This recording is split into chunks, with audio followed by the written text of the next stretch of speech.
Hello everyone. आज हम बात करने वाले section number 3 of arbitration act के बारे में और उसके आगे के सेक्शंस भी हम पढ़ेंगे। अब जो सा क्लॉज 1 सब क्लॉज है ये बोलता है कि अगर आपको आर्बिट्रेशन एग्रीमेंट के रिगार्डिंग कोई भी रिटर्न कम्युनिकेशन भिजवाना है किसी भी पार्टी को, तो आप उस एड्रेस पे भिजवाओगे जहां पे वो पार्टी रहती है या फिर काम करती है या फिर उसका जो मेलिंग एड्रेस है वहां पे आप रिटर्न कम्युनिकेशन को भिजवाओगे। इसका सब क्लॉज है यही बोलता है। इसका सब क्लॉज भी ये बोलता है कि अगर जो सब क्लॉज है में हमने पढ़ा था कि जहां पार्टी रहती है या काम करती है, जहां उसका मेलिंग एड्रेस है, वहां पे वो पार्टी नहीं मिल रही है, इन दैट केस आप वहां पे नोटिस भिजवाओगे जहां पे वो पार्टी लास्ट टाइम रह रही थी या लास्ट टाइम काम कर रही थी। अभी वो नहीं रह रही, ये चीज हमको समझ में आ गई है, लेकिन लास्ट टाइम वो कहां पे रह रहा था उस जगह पे आप जो रिटर्न कम्युनिकेशन है वो भिजवाओगे। ओके, तो ये सिंपल सी बात हमें सेक्शन 3 बोलता है। अब जो इसका सब सेक्शन 2 है वो थोड़ा सा इंपॉर्टेंट चीज बोलता है from prelims point of view. ये बोलता है कि डेट ऑफ रिसिप्ट क्या होगी, यानी कि जिस पार्टी को आप रिटर्न कम्युनिकेशन भेज रहे हो हम कब मानेंगे कि कौन सी डेट को उसने वो रिसीव कर लिया। हम वो दिन मानेंगे जिस दिन वो रिटर्न कम्युनिकेशन डिलीवर हुआ था, यानी जिस दिन डिलीवरी हो रही है उस रिटर्न कम्युनिकेशन की उसी दिन हम मान लेंगे कि रिसिप्ट भी हो चुकी है। ओके, तो यही हमारा सब क्लॉज 2 बोलता है। बस सही चीज हमको समझनी है सेक्शन नंबर 3 में। जिसका सब क्लॉज 3 है वो ये बोलता है कि जो रिटर्न कम्युनिकेशन की हम बात कर रहे हैं ये जुडिशियल प्रोसीडिंग्स की में रिटर्न कम्युनिकेशन की बात नहीं कर रहे हैं, सिर्फ आर्बिट्रेशन एग्रीमेंट से रिगार्डिंग या आर्बिट्रेशन प्रोसीडिंग से रिगार्डिंग कोई भी रिटर्न कम्युनिकेशन हमको करवाना है उसके बारे में सेक्शन 3 बोलता है। अगर जुडिशियल अथॉरिटी का के रिस्पेक्ट में हम बोलेंगे देन वो तो हम सीपीसी से गवर्न होंगे, जो सीपीसी बोलेगा उस हिसाब से हम जुडिशियल अथॉरिटी के थ्रू रिटर्न कम्युनिकेशन करवाएंगे। सपोज कोर्ट को समन्स भेजना है किसी पार्टी को तो हम ऑर्डर 5 ऑफ सीपीसी पढ़ेंगे। ओके, लेकिन अगर आर्बिट्रेशन एक्ट या फिर आर्बिट्रेशन एग्रीमेंट के रिगार्डिंग आपको रिटर्न कम्युनिकेशन करवाना है तो सेक्शन 3 के रूल्स फॉलो करेंगे हम।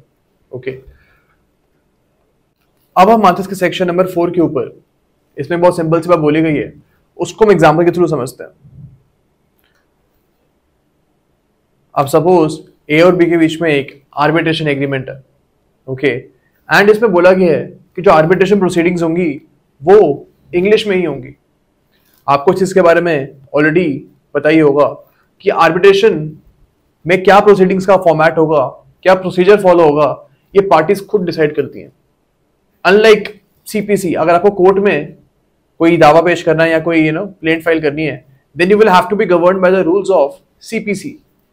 लेकिन अगर आपके बीच में आर्बिट्रेशन एग्रीमेंट है तो आप डिसाइड करोगे कि एविडेंस किस वे में कलेक्ट होगा, ओके, या फिर जो प्रोसीडिंग्स हैं उनकी लैंग्वेज क्या होगी, आर्बिट्रेटर की क्वालिफिकेशंस क्या होंगी, ये सब कुछ जो है ये पार्टीज खुद डिसाइड करती हैं।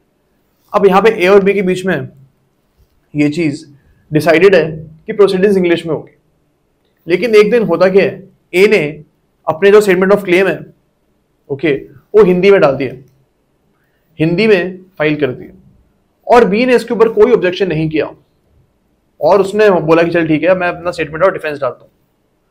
अब यहाँ पे हम मान लेंगे कि बी ने अपना राइट टू ऑब्जेक्ट को वे ऑफ कर दिया। अब बी ने ऑब्जेक्ट ही नहीं किया कि इंग्लिश में प्रोसीडिंग्स करनी चाहिए आपको, तो यहाँ पे उसने अपना राइट को वेव ऑफ कर दिया और आगे जाके भी ये नहीं बोल सकता है कि हमने इंग्लिश में डिसाइड किया था लेकिन ए ने तो हिंदी में डाल दिया। उसी टाइम उसको ऑब्जेक्ट करना चाहिए था। ओके, तो यही हमारा सेक्शन 4 बोलता है बस। अब हम आते सेक्शन नंबर 5 के ऊपर। ये बोलता है कि जो कोर्ट है हमारी उनको अननेसेसरीली आर्बिट्रेशन प्रोसीडिंग्स में इंटरवेंशन नहीं करना चाहिए। अब दो पार्टीज ने आर्बिट्रेशन एग्रीमेंट बनाया है उसके हिसाब से वो चलना चाहती हैं, अब यहाँ पे कोर्ट अननेसेसरीली इंटरवेंशन नहीं करेगा। लेकिन हाँ जहां जहां पे प्रोवाइडेड है आर्बिट्रेशन एक्ट में वहां वो तो कोर्ट जो है इंटरवेंशन कर सकता है, बट बाकी जगहों पे नहीं कर सकता। अब सेक्शन 5 इसलिए दिया गया है बिकॉज आर्बिट्रेशन एग्रीमेंट का जो मेन पर्पस है, आर्बिट्रेशन एक्ट का भी जो मेन पर्पस है वो यही है कि केसेस जो हैं जल्दी जल्दी डिस्पोज ऑफ हो। अगर कोर्ट्स इंटरवीन करने लग जाएगी छोटी छोटी चीजों के ऊपर तो डिसीजन जल्दी आएगा कैसे? आर्बिट्रेशन का जो पर्पस है वही डिफीट हो जाएगा, एंड दैट इज वाई हमारे पास सेक्शन 5 गिवन। ओके, अब हम आते हैं इसके सेक्शन नंबर 6 के ऊपर। इसमें बोला गया है, इसको कंप्लीट करते हैं। In order to facilitate the conduct of the arbitration proceedings the parties और the arbitration tribunal with the consent of the parties may arrange for some administrative assistance by a suitable institution or person। अब हमको पता है, and I think you will also know that हमारे India में काफी सारे arbitration institutes हैं। सिर्फ इंडिया में ही नहीं है, all over the world काफी सारे renowned arbitration institutes हैं। इंडिया में आप जैसे मान लो मुंबई इंस्टीट्यूट ऑफ आर्बिट्रेशन, एक बहुत प्रोमिनेंट सा, इसका एग्जैक्ट नाम मेरे को याद नहीं है, but yes Mumbai institute of arbitration जो है ये बहुत ज्यादा एक प्रोमिनेंट आर्बिट्रेशन इंस्टीट्यूशन है। अब इसका रोल क्या होता है? इसका रोल ये है कि पार्टीज को वो जगह प्रोवाइड करेगा जहां पे आर्बिट्रेशन प्रोसीडिंग्स कंडक्ट होगी। ये अपने खुद के आर्बिट्रेटर्स को अपॉइंट करेगा इन दिस आर्बिट्रेशन प्रोसीडिंग्स। ये एक और काम कर सकता है कि अगर कोई भी डिफिकल्टी आती है with regards to any clause or anything in arbitration proceedings तो उसको इंस्टीट्यूट ठीक करेगा। ओके, अब ऐसा करने की ये वजह है कि आर्बिट्रेशन प्रोसीडिंग्स जो हैं वो स्मूथली कंडक्ट होती रहे और उसमें कोई रुकावट पैदा ना हो। तो हमारा सेक्शन नंबर 6 से बोलता है कि अगर आपने पहले से कोई आर्बिट्रेशन इंस्टीट्यूट जो है उसको नेम नहीं किया हुआ है तो जब आर्बिट्रेशन स्टार्ट हो जाएगी तो उसके बीच में भी आप किसी भी आर्बिट्रेशन इंस्टीट्यूट की असिस्टेंस ले सकते हो। ओके, यहाँ जो हमारे आर्बिट्रेटर हैं वो भी पार्टी से कंसेंट लेंगे एंड उसके बाद that arbitrator can also send the parties to an arbitration institution. Okay, तो वहां पे वो जो है प्रॉपर तरीके से उनको जगह मिलेगी एंड जो काम है वो जल्दी जल्दी हो जाएगा। लेकिन यस, इन दिस केस जो आर्बिट्रेटर है वो वही रहेंगे जो पार्टीज ने डिसाइड किया हुआ है। अगर आप suppose Mumbai institute of arbitration में जा रहे हो फॉर सम असिस्टेंस तो आपको फोर्स नहीं करेगी कि हमारे आर्बिट्रेटर आप लो। आप सिर्फ उनको ये बोल सकते हो कि मेरे को आप जगह प्रोवाइड करवा दो जहां पे दोनों पार्टीज बैठेंगी और आर्बिट्रेशन प्रोसीडिंग्स हो सकती हैं। तो वो काम इंस्टीट्यूशन आराम से आपके लिए कर सकती है। ओके, अब हम आते हैं सेक्शन नंबर 7 के ऊपर। सेक्शन नंबर 7 ये बोलता है कि एक आर्बिट्रेशन एग्रीमेंट किस टाइप का होना चाहिए, क्या क्या उसके रिक्वायरमेंट्स पूरी होनी चाहिए। अब इसमें एक चीज बोली गई है कि आर्बिट्रेशन एग्रीमेंट तभी भी आप एंटर अपॉन कर सकते हो जब कॉन्ट्रैक्ट हो रहे हैं पार्टीज के बीच में। यानी ए और बी जब कॉन्ट्रैक्ट में एंटर अपॉन कर रहे हैं उसी टाइम वो ये चीज भी डिसाइड कर सकते हैं कि अगर कोई भी डिस्प्यूट आएगा आगे जाके हमारे बीच में तो वो हम आर्बिट्रेशन के थ्रू इसको रिजॉल्व करेंगे। ओके, अब ये कॉन्ट्रैक्ट के जो पेज है उसी में आप देख सकते हो, यानी कॉन्ट्रैक्ट का ये पार्ट हो सकता है एग्रीमेंट, एक क्लॉज बना दो आप कि जो भी डिस्प्यूट्स आएंगे वो आर्बिट्रेशन से हम रिजॉल्व करेंगे। तो कॉन्ट्रैक्ट के अंदर ही ये चीज आप लिख सकते हो, या फिर आप एक और काम कर सकते हो कि अलग से आपने एक आर्बिट्रेशन एग्रीमेंट बनाया है जो कि एक सेपरेट डॉक्यूमेंट है, लेकिन जब कॉन्ट्रैक्ट एंटर अपन हो रहा था उसी टाइम उस डॉक्यूमेंट को भी आपने बनाया था। तो एक सेपरेट एग्रीमेंट भी हो सकता है वो, या फिर कॉन्ट्रैक्ट का पार्ट भी हो सकता है दिस आर्बिट्रेशन क्लॉज। ओके,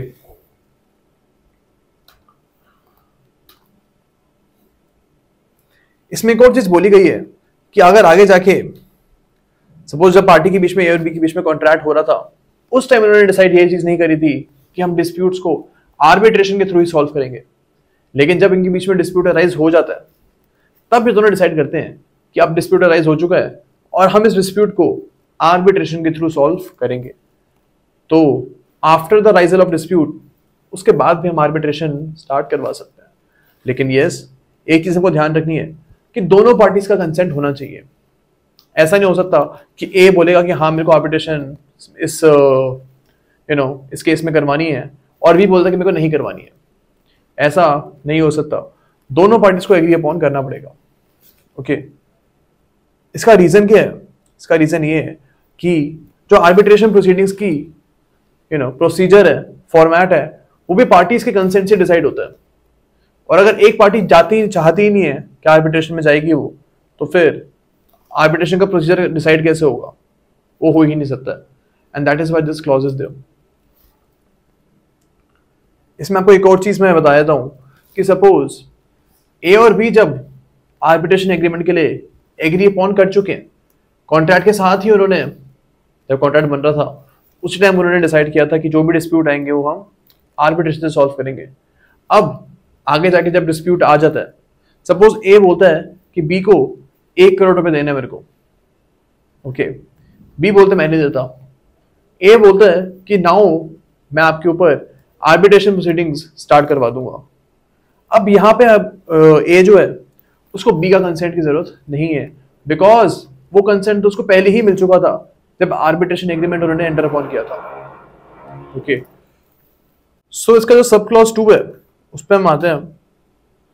इसमें बोला गया है, जो हम ऑलरेडी डिस्कस कर चुके हैं, कि आर्बिट्रेशन एग्रीमेंट जो है वो कॉन्ट्रैक्ट का भी पार्ट हो सकता है और एक सेपरेट एग्रीमेंट के फॉर्म में भी वो हो सकता है। थर्ड क्लॉज इसका ये बोलता है कि आर्बिट्रेशन एग्रीमेंट जो है वो राइटिंग में होना चाहिए, यानी कि ओरल आर्बिट्रेशन एग्रीमेंट नहीं हो सकता, राइटिंग में होना पड़ेगा वो। अब क्लॉज 4 इसका बोलता है कि आर्बिट्रेशन एग्रीमेंट को हम कब कब मान लेंगे कि वो राइटिंग में है। इसका सब क्लॉज ये बोलता है कि जब एक डॉक्यूमेंट में दोनों पार्टीज ने साइन किए हैं अपने और वो आर्बिट्रेशन एग्रीमेंट का डॉक्यूमेंट है, तब हम मान लेंगे कि yes arbitration agreement is in writing. Sub clause B इसका बोलता है कि अगर exchange of letters, telex and telegrams के थ्रू, कम्युनिकेशन के थ्रू उन्होंने बोला कि हाँ, सपोज ए बोलता है इन हिज लेटर या फिर इन हिज ईमेल कि मैं आर्बिट्रेशन प्रोसीडिंग स्टार्ट करना चाहता हूँ, बी बोलता है ठीक है आर्बिट्रेशन एग्रीमेंट हम स्टार्ट करते हैं। या फिर जब कॉन्ट्रैक्ट बन रहा था उसी टाइम इनके बीच में कॉरेस्पॉन्डेंस हुई थी थ्रू मेल, जहां ए ने बोला था कि अगर कोई भी डिस्प्यूट आएगा तो हम आर्बिट्रेशन के थ्रू सॉल्व करेंगे, एंड बी अपना एग्रीमेंट देता है इस चीज के ऊपर। यहां पे भी हम मान लेंगे कि there has been a written agreement. Okay, अब हम आते हैं इसके सब क्लॉज सी के ऊपर। इसमें क्या बोला गया कि सपोज ए ने एक स्टेटमेंट ऑफ क्लेम फाइल करी है। अब जो स्टेटमेंट ऑफ क्लेम होता है ये प्लेंट की तरह ही होता है, यानी इस स्टेटमेंट ऑफ क्लेम में ए बोलेगा कि मेरे ये कॉज ऑफ एक्शन है, ये मेरे राइट्स को वायलेट किया गया है और ये मेरे को रेमेडी चाहिए। तो ए ये सब चीजें अपने स्टेटमेंट ऑफ क्लेम में बोलेगा, एंड उसके रिप्लाई में बी जो है वो स्टेटमेंट ऑफ डिफेंस फाइल करेगा। अब जो स्टेटमेंट ऑफ डिफेंस है this is same as written statement जो हम सीपीसी में पढ़ते हैं। ओके, अब यहाँ पे ए जो है उसने अपने रिटन स्टेटमेंट में ये चीज बोली है कि मैं आपके खिलाफ एक आर्बिट्रेशन प्रोसीडिंग स्टार्ट करना चाहता हूँ, और बी ने कुछ इसके ऊपर डिनाई नहीं किया, उसने बोला ठीक है स्टार्ट करते हैं, और उसने अपना स्टेटमेंट ऑफ डिफेंस फाइल कर दिया। अब यहाँ पे भी हम मान लेंगे कि there exists a arbitration agreement, there exists an arbitration agreement. तो हमको सेक्शन नंबर 7 में सिर्फ यही चीज समझनी है, यही कॉन्सेप्ट क्लैरिटी हमारी होनी चाहिए।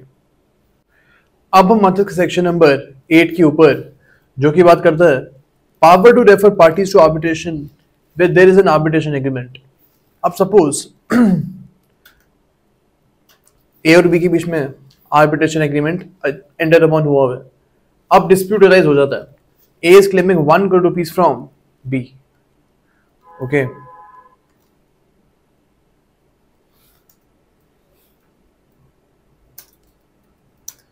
अब यहां पे होता क्या है कि बी बोलता है कि हमारे बीच में तो कोई आर्बिट्रेशन एग्रीमेंट था ही नहीं। ऑब्वियसली बी इसको डिनाई करेगा, बिकॉज अगर प्रोसीडिंग स्टार्ट हो जाती है तब चांसेस हैं कि बी को पैसे देने पड़ेंगे। तो बी बोलता है कि हमारे बीच में तो कोई आर्बिट्रेशन एग्रीमेंट था ही नहीं।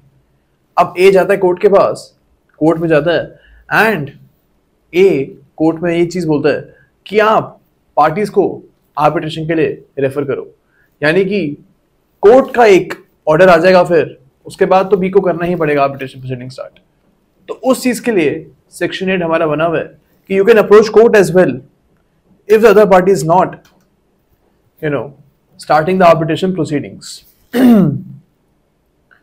अब यहां पे हुआ क्या कि ए जो है उसने ये एप्लीकेशन लगा दी है अब सेक्शन 8 बोलता है कि कोर्ट को सिर्फ इतना ही देखना है क्या आर्बिट्रेशन एग्रीमेंट एग्जिस्ट करता था या फिर नहीं करता था, और इस चीज में कोर्ट को कोई डिले नहीं करना है। अगर दिख रहा है प्रेमा फसाए कि यस आर्बिट्रेशन एग्रीमेंट जो है वो एग्जिस्ट करता था एंड पार्टीज के साइन वगैरह एकदम जेन्युइन है, तो फिर जो कोर्ट है it will refer the parties to arbitration and फिर जो प्रोसीडिंग्स आर्बिट्रेशन ट्रिब्यूनल की वो स्टार्ट हो जाएंगी।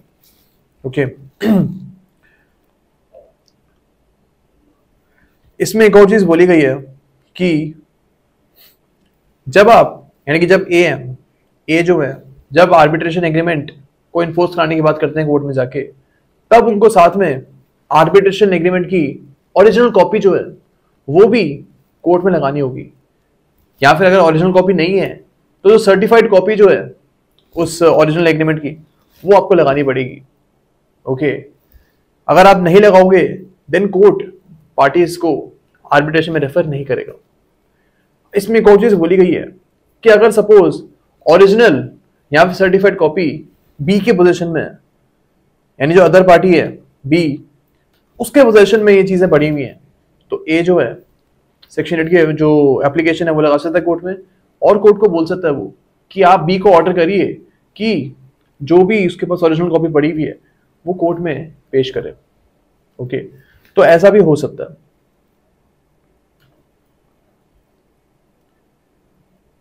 यही हमारा जो इसका प्रोवाइजो है वो बोलता है। अब जिसका सब क्लॉज 3 है वो बोलता है कि अगर सपोज सेक्शन 8 की एप्लीकेशन फाइल हो चुकी है, उस टाइम कोर्ट को इस चीज को डिसाइड करने में थोड़ा टाइम लग रहा है कि पार्टीज के साइन एग्रीमेंट के ऊपर जेन्युइन थे या फिर नहीं थे, इस चीज को डिटरमाइन करने में टाइम लग रहा है। यहाँ पे जो कोर्ट है वो फिर भी पार्टीज को आर्बिट्रेशन में रेफर कर सकता है to save the time. Arbitration proceedings start हो सकती हैं एंड जो कोर्ट है वो अपना टाइम ले सकता है फिर ये डिसाइड करने में कि साइन जेन्युइन है या फिर नहीं है। आगे जाके अगर कोर्ट का डिसीजन ये आता है कि साइन जेन्युइन नहीं है तो फिर आर्बिट्रेशन जो ट्रिब्यूनल में चल रही है प्रोसीडिंग्स उसको वहीं रोक दिया जाएगा एंड फिर कोर्ट में मैटर चलेगा। ओके लेकिन अगर कोर्ट को लगता है कि हाँ साइन जेन्युइन है तो फिर जो प्रोसीडिंग्स चल रही हैं वो चलती रहेंगी। तो ये प्रोविजन सब क्लॉज 3 जो है इसका ये टाइम को सेव करने के लिए बनाया गया। ओके